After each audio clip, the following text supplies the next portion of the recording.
Geoff Johns.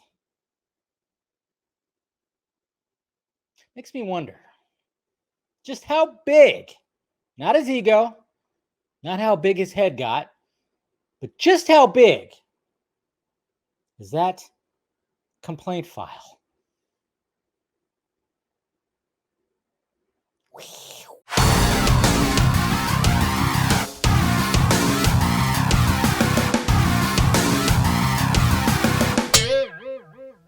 What's happening, film friends? Dave the Film Junkie here. All right, just playing catch up because yesterday I didn't post any videos. So I'm like, all right, time to catch up everything in one nice big long video because a lot of things have happened in the past like 24 hours, guys. That seems like a lot of things have happened. And I'm sure you're very aware of it because obviously you're looking online, you're seeing all the stuff. And I'm just going to kind of go through everything right now, because ever since that Hollywood Reporter article came out about the additional photography, of course I talked about it on Wednesday on Film Junkie Live, so a lot of people were kind of wondering, and I've seen people back and forth going, was that like secretly a hit piece on Fisher and everything? To me, it didn't seem like it was. It seemed like it was a well-organized like article that had all the details, and it didn't seem like there was like a hidden hit piece, but I know some people were thinking that. To me, it didn't really feel like that. Maybe it was like a little, there's a little teeter-tottering maybe.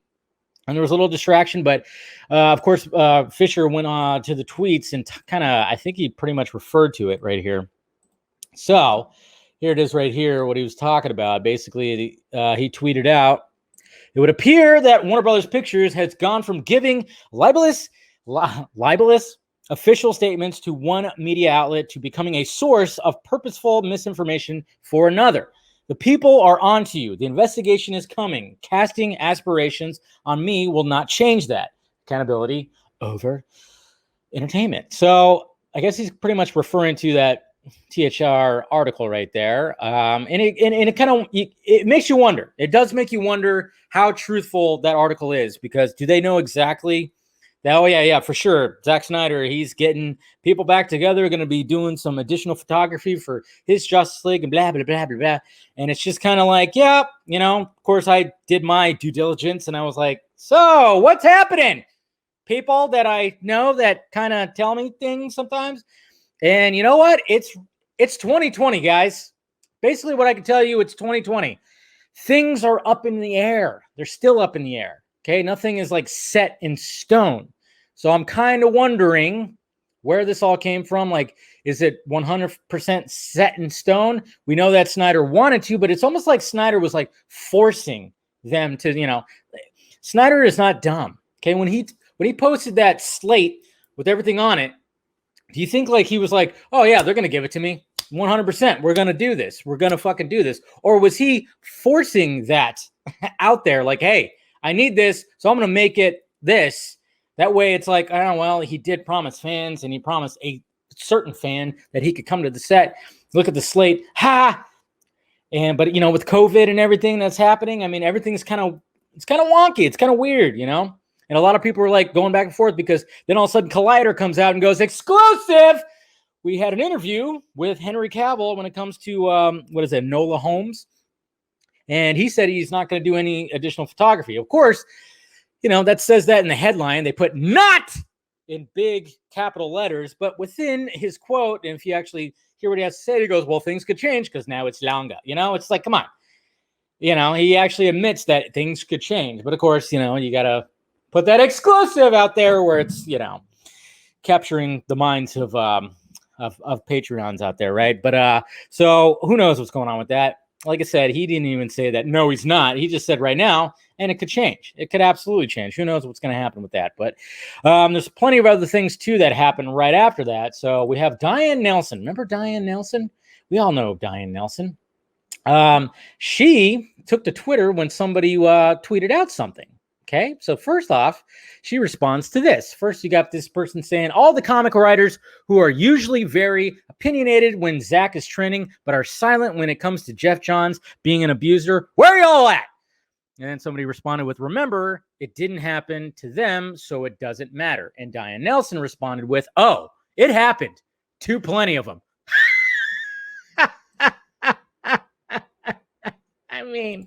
I mean, what the fuck? She was just like, oh, Really? She wonked. She wonked. Really? She wonked. She might as well just put that fucking Wonka gift right there, man. I tell you what. Diane Nelson also liked this tweet right here. Boop. All right, Geoff Johns could have remained a really well-respected comic writer, but no, he had to go and be a shitty big shot producer who didn't care about the well-being of the cast and crew. She liked it. She liked it.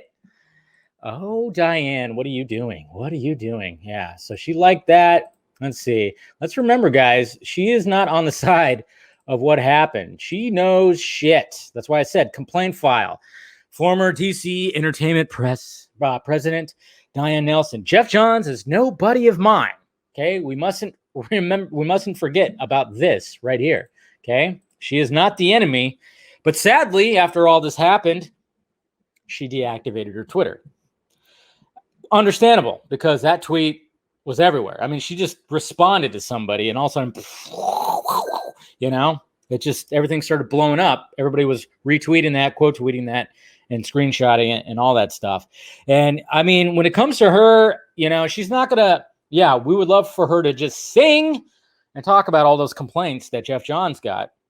But I don't think she's gonna do that unless it's like the right timing, the right setting. And I don't know. We got to see what's going to go on with Fisher first. We got to see all that first. And then maybe she'll eventually just say some stuff. But you got to realize she's in a tough spot. She is in a tough spot. So, I mean, I totally understand why she deleted her or deactivated her account right now. So, and then something interesting happened today. It just so happened that Mr. John Campea of the John Campea Show, was talking about certain things and everything, and then happened to, I guess, accidentally bring up an email, which, of course, you know, you bring up anything for a half a second, people can just screenshot the shit out of it. They just rewind, screenshot the shit out of it. So apparently he brought up an email. I didn't watch his show, but he brought up this email and people screenshot it. And here it is right there. And I mean, it's weird, kind of strange that he brought up a random email that already had blurred out spots on it. I mean, I guess, you know, Campea censors himself. Yeah, you know, you don't want to do that. You got to censor your own eyes. But yes, this email right here, it says, it's, I guess, responding to the Warner Brothers Justice League nightmare. And this is what the email has to say right here. This is totally fluffing up Mr. Joss Whedon. It says, what most people don't understand is the entire Justice League experience was an absolute nightmare. Joss faced unreal expectations and deadlines from the execs almost immediately, in a toxic set environment like you wouldn't imagine. And I totally get that. I mean, it was totally unreal expectations when it comes to all that. You have to understand that Zack Snyder had a very good relationship with almost everyone on set, and his departure was jarring for several reasons. It was their posse, and a kind of tight one. It was also a posse that Joss was never really taken into. Adding to the relentless pressure that everyone from Joss to Berg and whatever, I guess, I don't know what that says, it's blurred out, came something Joss just wasn't expecting. See, the Avengers experience was tough on Joss, but everyone from the execs to the crew to all the cast were all on the same team. Everyone checked their egos at the door and were all dedicated to making the best movie possible for Kevin, Marvel, and the fans. Kevin first, huh? That was the top priority for everyone. Certainly not that everyone was roses or that there weren't issues and problems like any production, but everyone was focused on the movie and doing what was best for it. Justice League was an entirely different experience. Here's where the real fun starts, you know, with this paragraph right here. With the exception of a couple of individuals, almost no one on the set cared about the movie. Maybe a better way to put it was that they only cared about the movie in as far as what it was going to do for them in their careers. Who was getting the better framing? Who was getting the choice lines? Who was getting their scenes cut? It was always about them. It just wasn't an environment Joss is accustomed to working in. And frankly, it doesn't help that Joss isn't exactly a peacemaker either. It got contentious. Blah blah blah blah in theaters by deadline. On top of that, a few specific people would never pass up the chance to remind Joss that it wasn't his movie. This became a regular bargaining chip whenever certain parties weren't happy with what was happening with their characters or their themes. What did I tell you guys? What did I say? What did I say? I said Whedon is going to respond this week. Use John Campea as a fucking conduit for that. Sorry that it got dark in here, like a lot darker in here because sun's going down. I had light when the video started, but now it's gotten a little dark, but you can still see me. Anyways, Joss Whedon. There it is. I knew him and his people were working behind the scenes. They were working behind the scenes. They're whispering in people's ears saying like, hey, remove that little section out of that article. Hey, that's not what happened. That's not what happened. I'll send you an email. That's what was going on. That's what the fuck was going on. This was not a mistake. Okay. You don't just accidentally bring up an email with blurred sections in it. You don't do that. Come on. You gotta realize when Scott Mendelson, when fucking Scoopy Pants, and probably now when John Campea does a video that steers it a different direction, they're looking at their phones like fucking Deadshot in Suicide Squad going, where's that payment at? Oh, there it is. Publish. Jesus Christ. I'm telling you. I was like, how is Whedon going to respond? This is how. That whole email was making it seem like Whedon was just a full-on fucking victim. It's ridiculous. So what? I mean, does this mean like Joss Whedon's going to, and their people are going to start calling out people who are being like prima donnas or something like that? Obviously, they're going to say that about Fisher. What are they going to do? Are they going to talk about Ben Affleck wanting to walk off set because he didn't want to do the bullshit that was rewritten because it was horse shit? You know, talk about Gal Gadot not wanting to lay down and have fucking Ezra Miller lay on her tits? I don't know. Which one? Which one are you going to throw out there? Huh?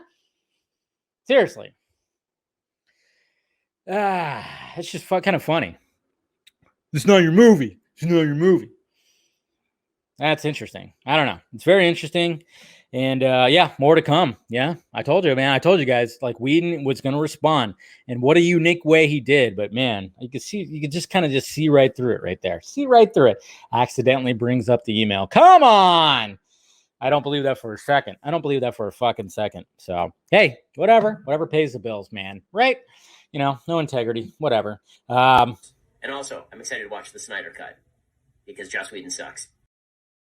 Pretty much. You said it there, Ben. So let me know your thoughts about it down below, guys. What do you think about all this? And I'm sure we'll be talking about it way more, on the vodka stream tonight at 8 o'clock. So make sure you tune into that. It's going to be not too far from right now. All right, guys. Talk to you later.